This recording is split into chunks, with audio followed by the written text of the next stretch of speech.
Hi, nice people, welcome back.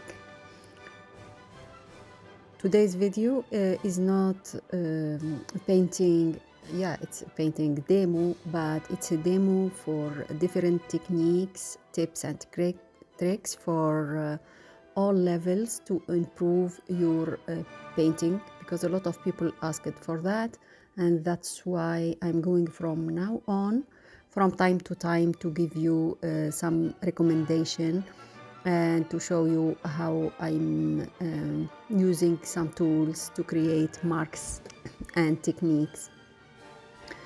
Okay, so let's start. I'm not talking in the same time as you see because we have construction in the area and there is a lot of noise, so that's why I'm commenting, it means afterwards. So here I'm blending colors. I choose to use hot colors and analogous colors. It means the colors that are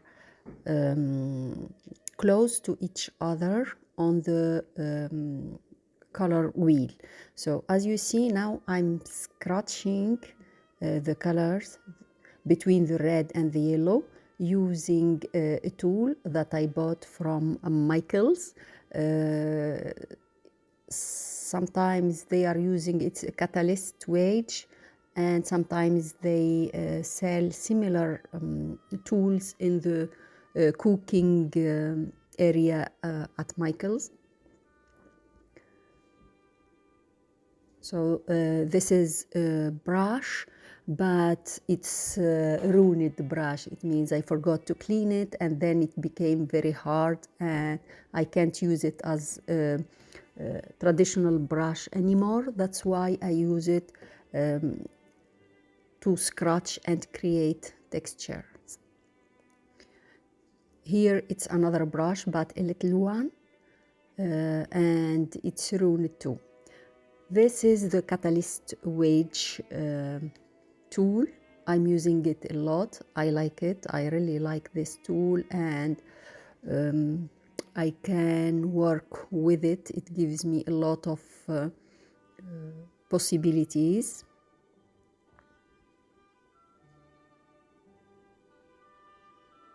You see the kind of texture I can create with it.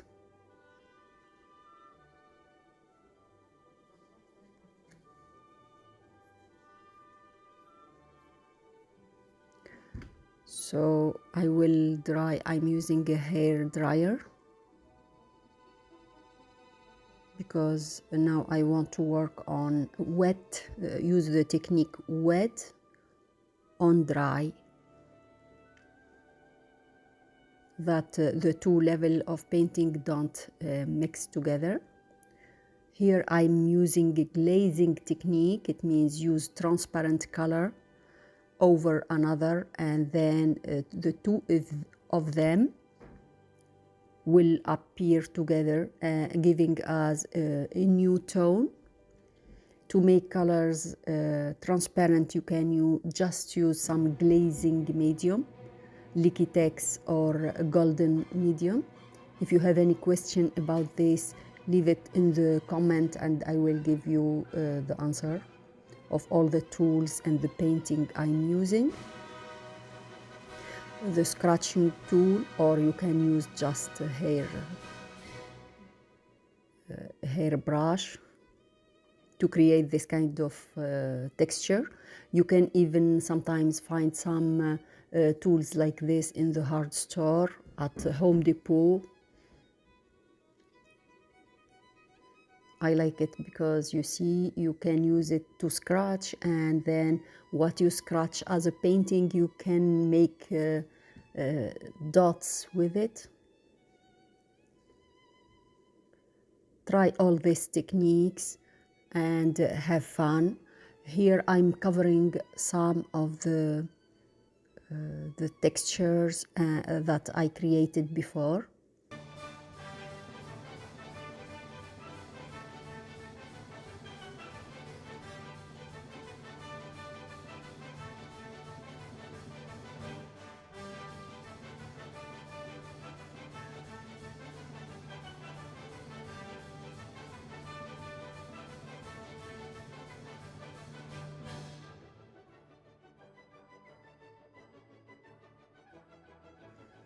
Okay, so now I'm using a palette knife and covering, but not glazing here. It's totally covering areas from the painting, just to show you what we can have when we build many layers. Here I'm using a palette knife, taking the painting from an area and putting it in another one.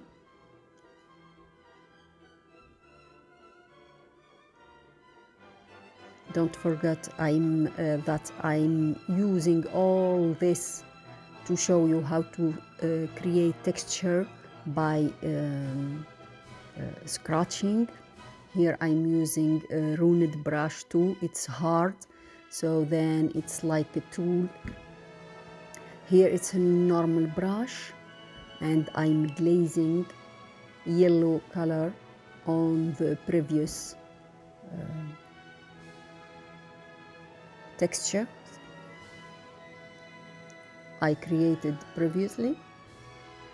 Now I'm trying to add some natural gray, or like very light gray, or like white color. It's thick. Usually we use the palette knife to paint, to add thick layers to the painting.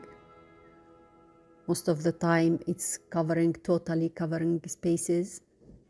And for these marks and these textures, you need, by the end, you need to cover up some of them, and to leave some of them according to your composition and according to the design you want to create.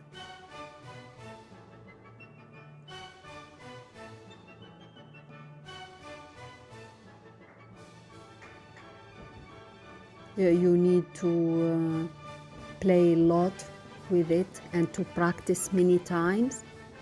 Then you will see that it's not that difficult to create textures by scratching. So here we are. Thank you for watching, and please don't miss to leave a comment if you have any question. Bye for now, and thank you very much for watching.